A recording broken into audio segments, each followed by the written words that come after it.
Hey guys, hope you're doing well today. Got a couple quick examples here that will help you on this lesson.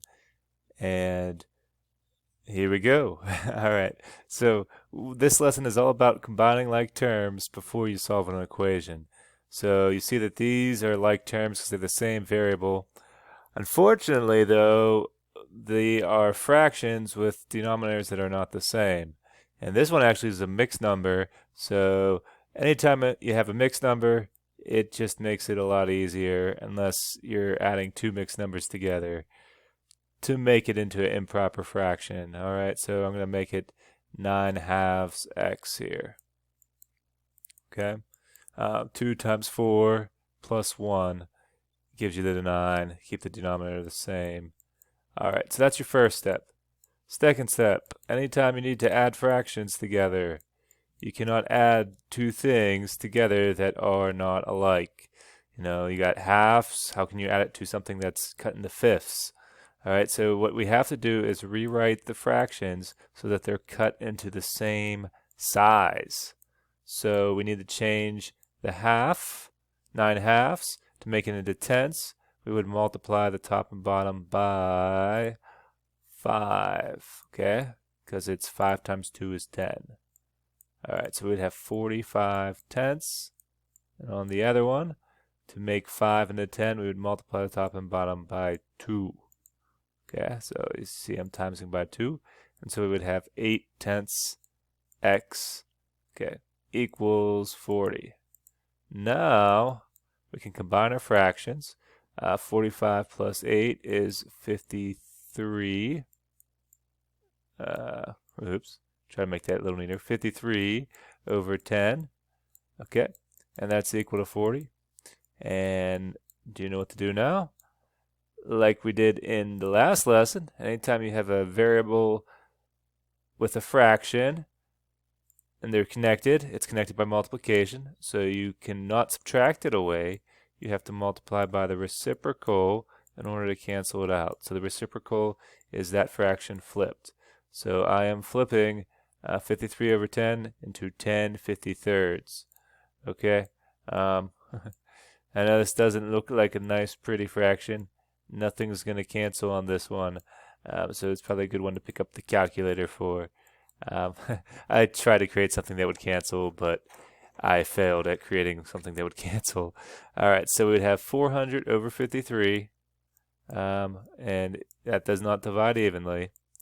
All right, so let's see what we got here. How many 53s go into 400?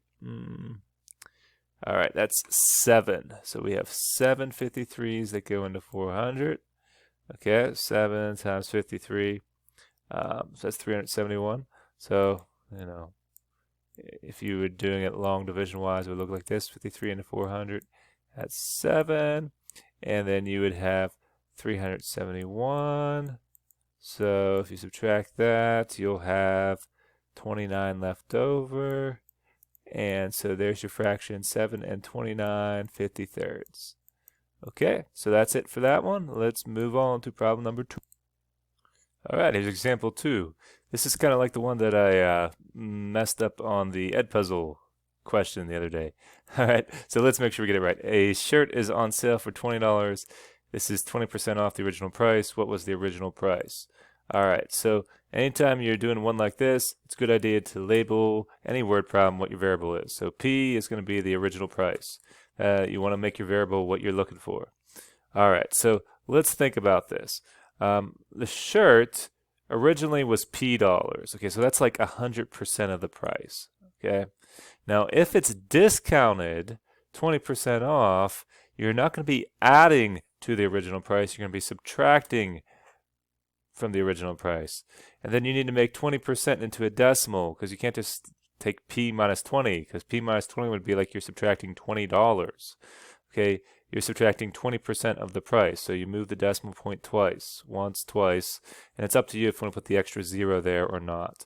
All right, now if you just leave it like this, it's like you're subtracting 20 cents from the price. Okay, so you need to multiply the price by the percentage. Okay, so it's 20% times P, and this represents the discount here. Okay, So that is equal to the sell price, which is $20. Okay, so just to recap what we just did there, we take the original price minus the discount equals the sell price. Okay, and the 0.20p is the discount. All right, now what we're going to do to solve this is combine like terms. Okay, so just remember when you're combining like terms here, you have an understood 1. So it's like 1 minus 0.2, so that's 0.80p. And once again, that extra 0 you don't really have to worry about. And then just to solve this one step, you would divide by 0.8.